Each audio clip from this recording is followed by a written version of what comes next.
Mantap kali guys. Ya kan, kepiting Pedawa dari Kuala Pedawa. Benar guys. Kalian simpan dulu. Balik api.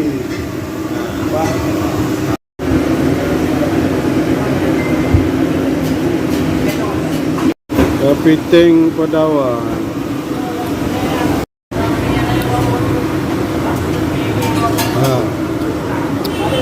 Panas sekali malam ini makan. Alhamdulillah rezeki ya.